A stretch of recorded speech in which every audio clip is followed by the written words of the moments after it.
Hey, I'm Alex Radcliffe from Gencon, and this is today's news and week in review. We're going to be going over a bunch of news pieces, the videos of the week, the games I played, and that's about it. Apologies if I sound all tuckered out. It's late and I just spent all my energy and I'm exhausted, and that means we're going to go ahead and dive into this. And we're going to start off with Spiritfire.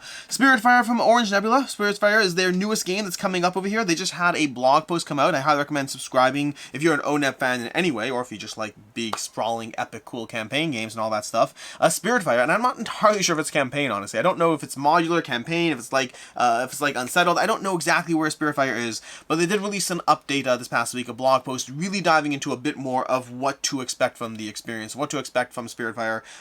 Basically, it's kind of like this combat-less adventure where you're managing a bunch of other things other than combat.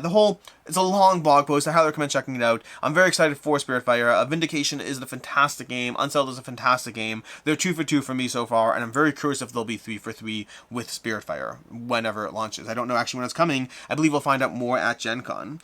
Then we have over here, we have Wingspan vision-friendly cards. This is actually less about the fact that there's Wingspan vision-friendly cards. This is basically a set of cards from the core game. $25 for cards that are been retweaked to be a little bit more vision-friendly and accessible for those who need that.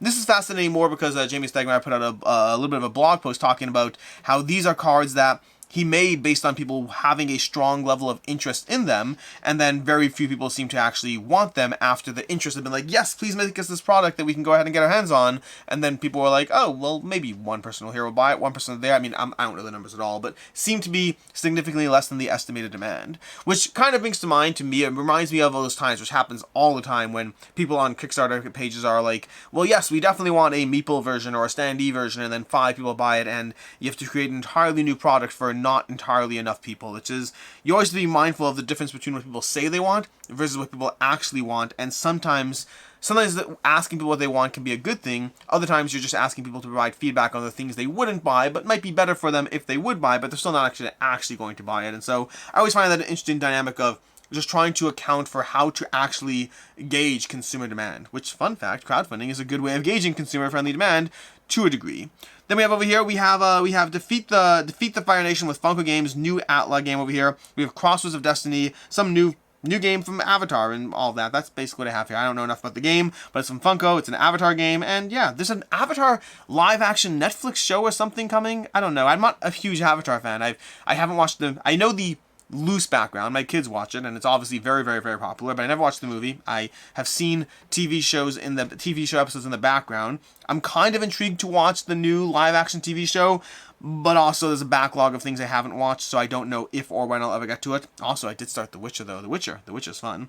Then we have Converge. Converge is going to be Buttonshy's newest game, coming to crowdfunding, I believe, from Peter C. Hayward. Looks like they have 3 different things going on here. I don't know exactly what's going on. Peter C. Hayward, fantastic designer, and Buttonshy, fantastic company, and Converge looks cool. How many different things can you do with 18 cards?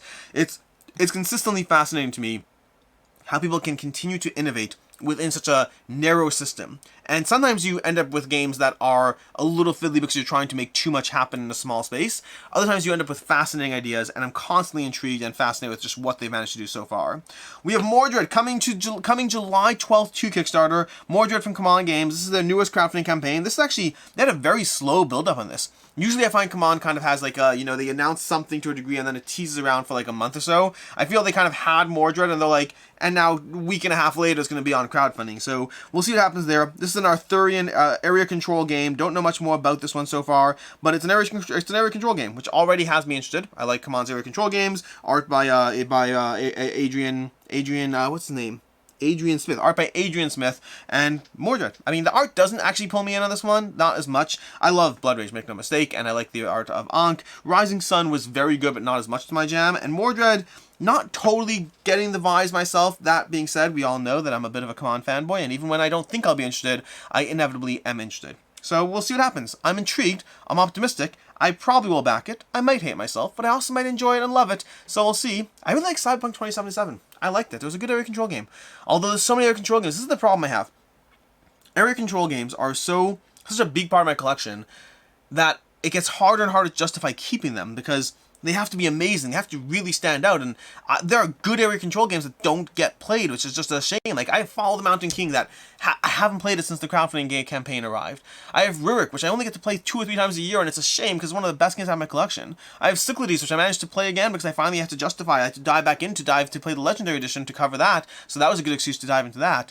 It's not that I don't love these games. I love these games, but I mean, I'm trying to balance and distribute my time, and it's not working. I play a lot of games every year, a lot of games, but I still want to play more. I still want to play more, but that's Mordred. So that's going to be an Arthurian area control game from CMON. And the good news is we have more Arthurian area control games coming. This time, Project Mist from that's a name in progress. What's it called? Codename Project Mist from Shadowborn Games. We have Project Mist: A New Legend is Rising 2024 from the creators of Oathsworn, an Arthurian area control game like no other. I love CMON. I do, but also CMON puts out things on a regular basis with the regular cycle. Shadowborn Games has one game so far, Oathsworn, and it's a banger, which means I'm very intrigued for Project Mist. I think it needs a different name than Project Mist. I don't know. We had Oathsworn. What if you call it Oathbreaker? What if it's like Oathbreaker sounds like it feels more akin to a story game, but if you have some sort of system of, I don't know, characters, and there's like the whole sword in the stone situation, but like all the characters are really, there's some reason why you're all factions who broke an oath to Arthur. I don't know. Oathbreaker. They had Oathsworn, now they should have Oathbreaker, right? That makes sense. Let's call it Oathbreaker. We're going to have Oathbreaker coming from Shadowborn Games.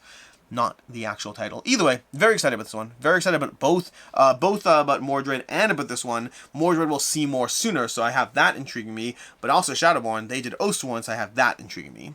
Then we have over here, we have Critter Kitchen from Carbon Alchemy. This is announced over on Kickstarter. Going to be bringing you art from Sidara Tang, more fantastic, cuteness to their audience. That's basically what's going on. We are Critter Kitchen. I'm excited for it. I'm excited for what it's going to do. Flamecraft to me is never a game that intrigued me quite as much, but it's a game that I'm very happy landed for so many people. For me, I like it. That's what it is. I'm happy to play it. Not really jiving for it that much, so past that. But Critter Kitchen looks very cutesy. It might be catered to an audience that's looking for a lighter experience than I want.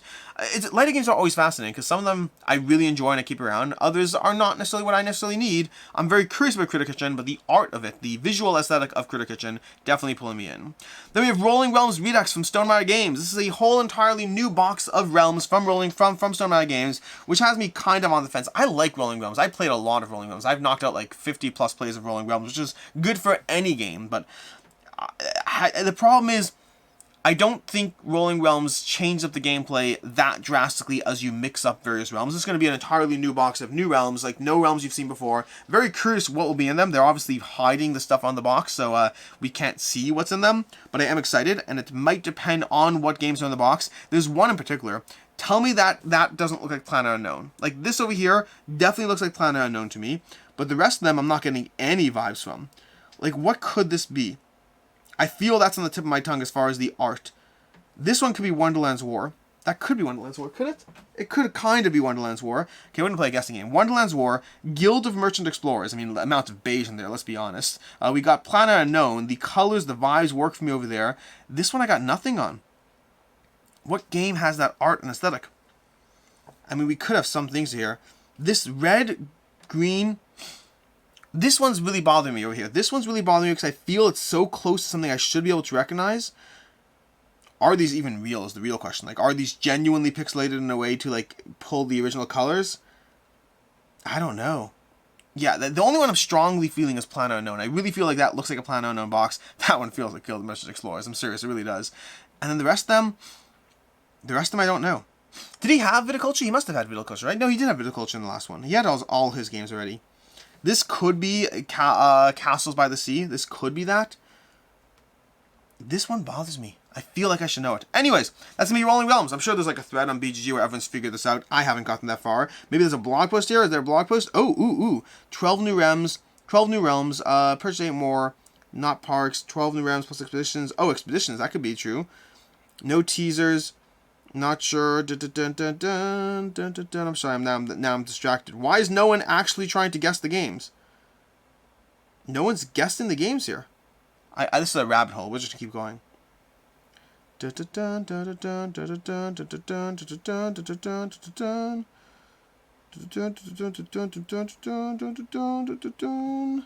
Okay, don't know. No guesses. No guesses. Either way, Rolling Realms Redux. I'm interested in more realms. I might get this game, but I don't feel like I got rid of my last one, which again, 50 plays in my belt, got rid of it eventually. I just got rid of it like a month or so ago, and I'm very curious. I'll try out Rolling Realms Redux at some point, almost certainly.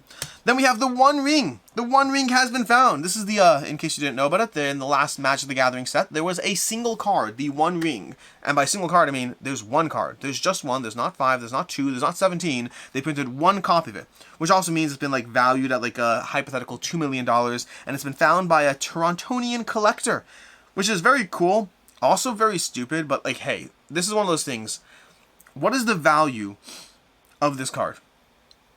It's rarity. That's what the value is. This is a whole longer conversation about the nature of rarity and when rarity assigns things. Now, don't get me wrong. I think when Magic does enough of a thing, Magic has been around for a long time. If they print a single card of a single thing in the Lord of the Rings, I understand that the value of it's purely in the rarity, but it's such a weird concept value. I mean, if you haven't watched it yet, I recommended this in the past, but I highly recommend watching it's a YouTube video called The Line Goes Up. And it's all about the nature of crypto and NFTs. This is not crypto and NFTs. This is different. But there's still that interesting conversation in general about how value is determined, especially when that value is attached to rarity alone and not any form of functionality behind that. I mean, Magic could print 5 more of these, and suddenly they just printed more of these cards. Obviously, that would be very bad, and they shouldn't do that. But it's a weird conversation. Either way, happy that someone got lucky to the tune of like $2 million. Then we have Explorers of Navoria. Coming to you from Dronda Games. Dronda Games done a bunch of games. They have Explorers of Navoria as the newest one. A 2 to 4 player exploration game that looks cool. I mean, I like the art over here. The art comes look at that, like cute little meeples. I'm intrigued. I'm interested in this one. It has slight Root vibes. Actually, it does have kind of slight Root vibes. I don't know. Explorers of Navoria does not have as catchy a name as Root, but nonetheless looks cute. We'll definitely be giving this one a try at some point. Then we have Hachette with their Critical Sanctuary. I believe this is an RPG, if I'm not mistaken. Its Critical Sanctuary is constructed like a television series, plunging straight into 9 heart-stopping episodes of 30 minutes each. Take on the role of game masters, bring the adventure to life, or play one of the characters interacting with the scenario. This seems intriguing. Art by, I'm assuming, Ian O'Toole. Does it actually say? Contents, game info. I mean, like, the art looks like Ian O'Toole, isn't it? I feel it is, but I don't see the name Ian O'Toole. But look at this. Tell me that's not like Ian O'Toole artwork. It feels like Ian O'Toole artwork, but I don't actually know if it is or isn't. Does it say on the box over here? Critical Valor du Trait. No, not Ian O'Toole. I'm sorry. Vincent du Trait. I messed up. I recognize the art, got the artist wrong. Glad I zoomed in there to correct the 4 people who commented already.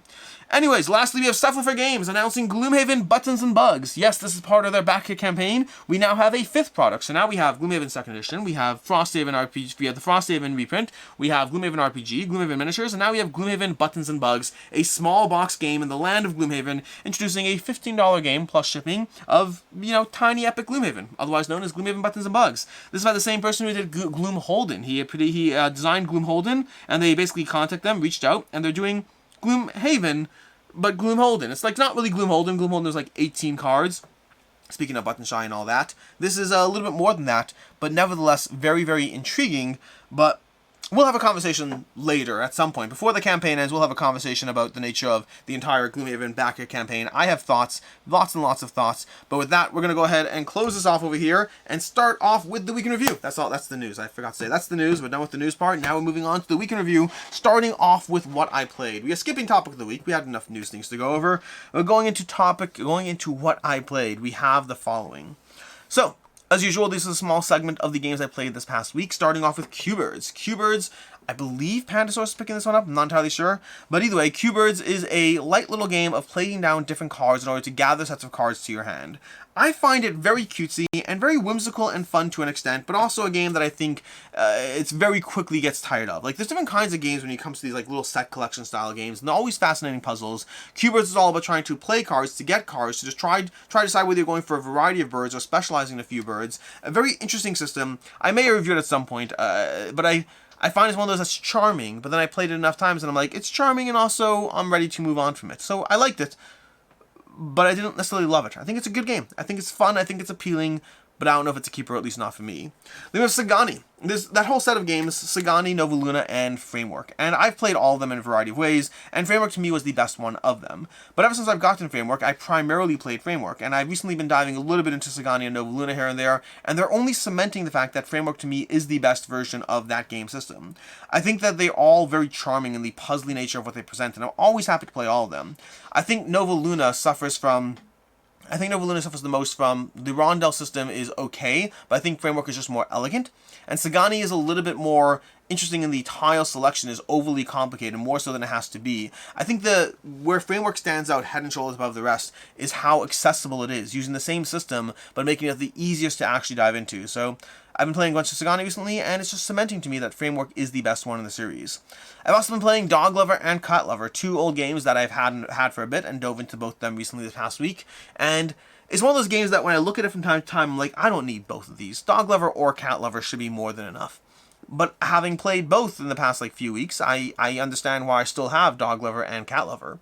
They're both, I think they're from Josh Wood, I believe, from AEG, and they are both set collection games that have a simple mechanic of trying to gather various pets and various foods and tricks and toys and all these different things to try to work around the pets. But they feel very different. Dog Lover has more of an intricacy to how you gather cards and much more of a focus on trying to augment the handful of dogs you select. Versus Cat Lover is almost much more so about the majority. Just get as many cats as possible and then feed them as much as possible. It's not so much about specialization, it's about going wide as opposed to going deep. They provide very different puzzles while both being small enough boxes that I certainly don't mind owning both. And then lastly, Tiwanuku. Tiwanuku from Sit Down Games is one that I very much loved. It originally came out as Pachamama, then it was renamed to Tiwanuku. Very much loved the game, was a huge fan of it, and I've finally been playing it since getting the copy. I hadn't played it for a few months, and I've finally been diving into it, and I'm really, really enjoying it. It's reminding me exactly why I like the system. It's so elegant, so simple. It's just a fun little deduction puzzle of trying to move tokens around the board, trying to optimize around multiple scoring conditions. It's not just about deduction. You have to figure out the deduction, but then also figure out the scoring around it. To me, it's one of my favorites, if not my favorite, deduction game in this genre of games like Search for Planet X, of games like Awkward Guess. I think Tiwanuku, to me, really delivers one of the best experiences and one of the most social experiences. I find there's almost a sense of teamwork as you slowly figure out what the map looks like, as opposed to feeling like disparate elements where you're just kind of doing the same thing in the same ecosystem. Tiwanuku really thrives for me, so just cementing how much I enjoy it. And those are the highlights of the games I played this week, which brings us to the week in review, going over the videos for this past week.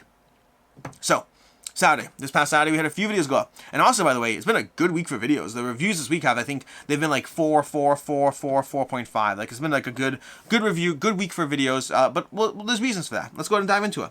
I mean, the reasons are they're good games. That's the only reason you need. But starting off this past Saturday, we had Siliconvania from WizKids. Really enjoyed that one. I gave that a 4 out of 5. I thought Siliconvania was just really well done. I really strongly enjoyed it. I thought it was a tile laying point scoring optimization game, and reading the rules, I was like, I think I'll enjoy it, but I'll move on from it. But I give it a 4 out of 5. I really liked it, and I'm excited to dive back into it. I think it's a good, fun a good, fun scoring optimization puzzle with a bunch of reasons to replay and ways to engage with the system.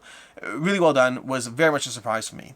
Later on Saturday, we had Sagrada Artisans. This is a legacy game in the Sagrada universe. It's more Sagrada, but it's with legacy layered onto it. So another 4 out of 5. Sagrada's a 4 out of 5 for me. Sagrada Artisans, I think, is also a 4 out of 5.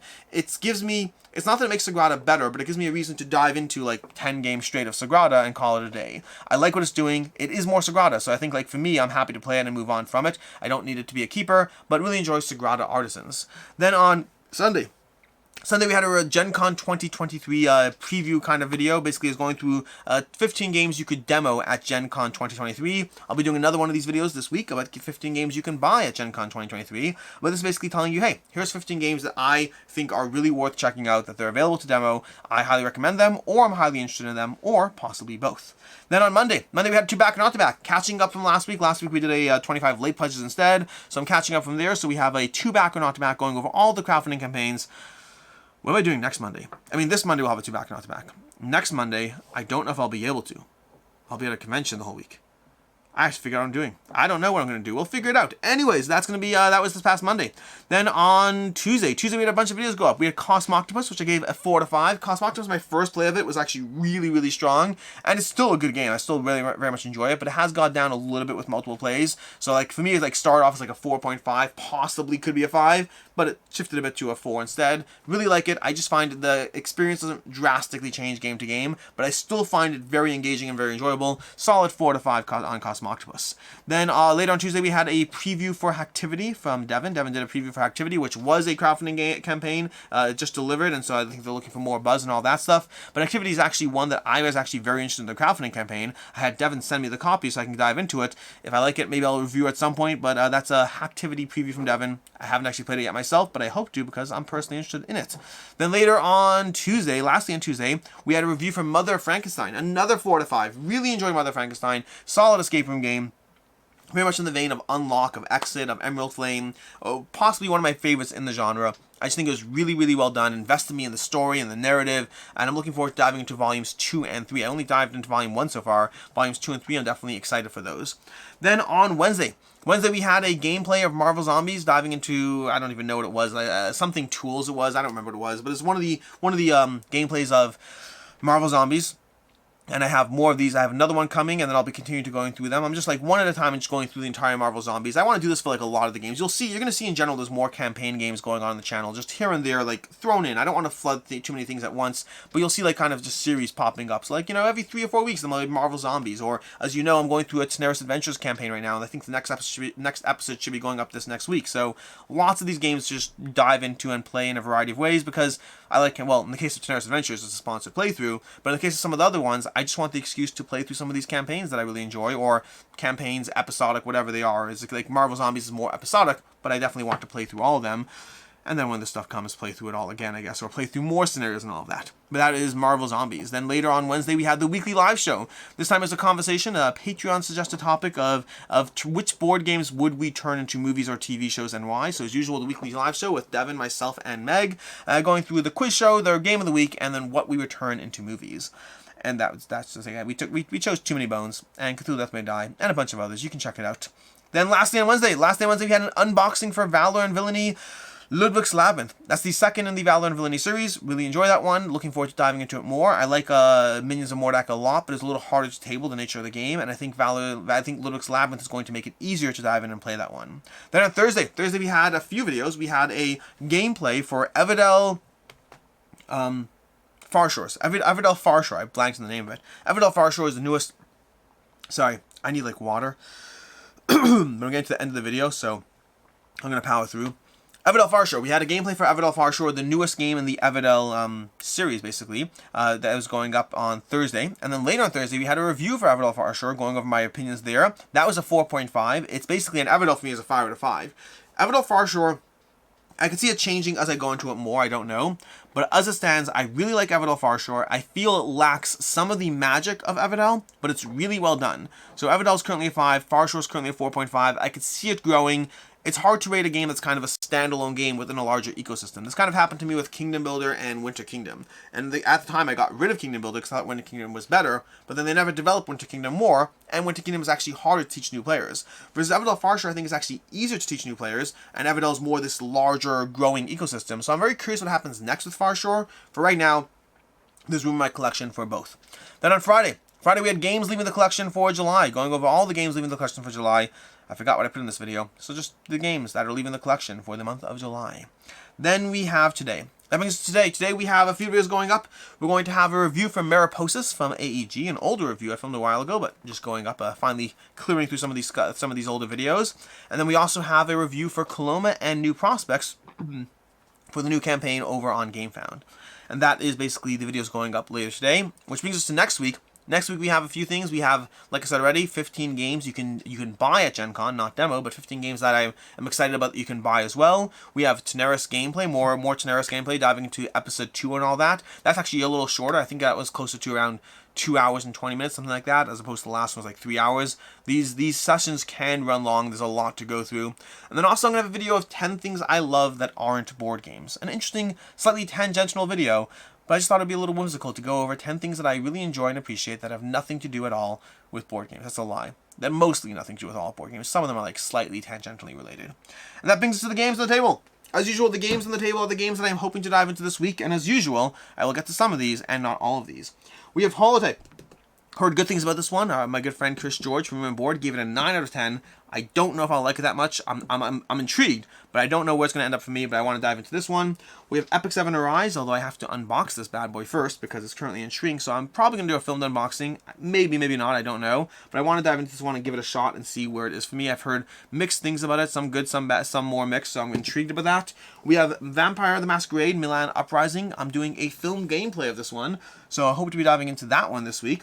Then we have Splendor Duel over here, which is a game I had a chance to play at Dice Tower West and would love to play this one again. It's a fun little system within the Splendor universe. I think it's very intriguing as a two-player system within there. And then we have Aethermon. Aethermon, which is like a Pokemon-style little cooperative set collection game. Very intrigued with this one. Have to read the rules and dive into one. Looks simple, fun, accessible. Intrigued by this. And that's what we have as far as the games on the table. And with that, I'm going to go ahead and get a drink of water. Sometimes I can get through like a 40-minute video with no drinking. Other time I really should have brought like a little seltzer along the way just to like parch my throat and all that. In any case, enjoy your week. I'm off. This next week is going to be a level up retreat, so I'm going to figure out what I'm doing. Next week's weekend review, I'm going to have to film like Tuesday morning. Next week's going to be crazy. I don't know what I'm doing. Either way, I'm going to go panic about what I'm doing next week. And in the meantime, I hope you have a good one.